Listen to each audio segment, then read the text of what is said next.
C'est le thème de la finance, et plutôt de ses dérives d'ailleurs, que vous avez choisi de nous présenter ce matin. C'est du théâtre, ça s'appelle Brigade financière. Tout à fait. Et avant, le film, l'enquête, le fameux film qui a comme partenaire LCP, bien sûr.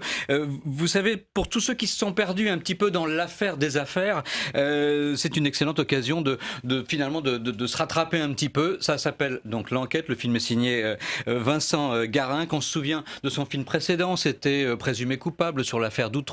L'huissier, le fameux huissier de justice, était incarné par Philippe Torreton.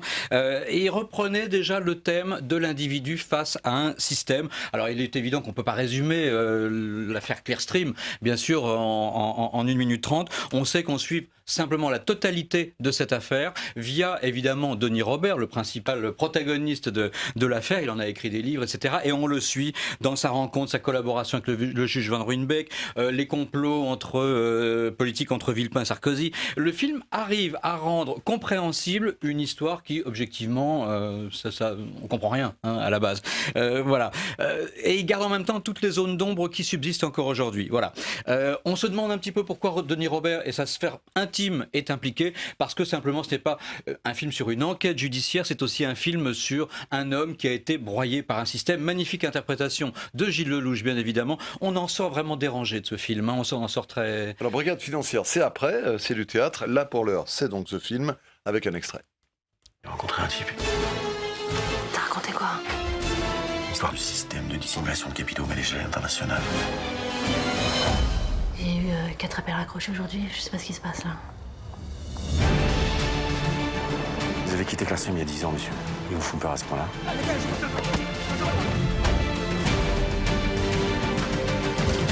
Je viens de lire Le Figaro. Qu'est-ce que c'est que cette histoire de corbeau, là?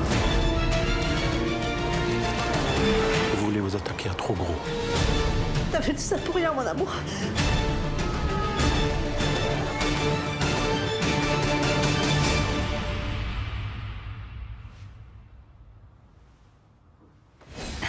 Excellent.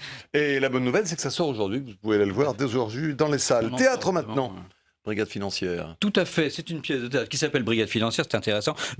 Et avec Hugues Le Forestier qui nous fait assister à la garde à vue d'un grand patron, un patron qui est très impliqué dans les sphères médiatiques, politiques, etc. Interrogé par une commissaire incarnée par Nathalie Mann, profondément pétrie dans sa vocation et son sens de la justice. C'est construit comme une comédie, c'est rythmé avec des dialogues extrêmement incisifs, mais c'est aussi le spectacle de deux intelligences, deux personnalités qui s'affrontent, je dirais même des idéaux qui se répondent. Voilà.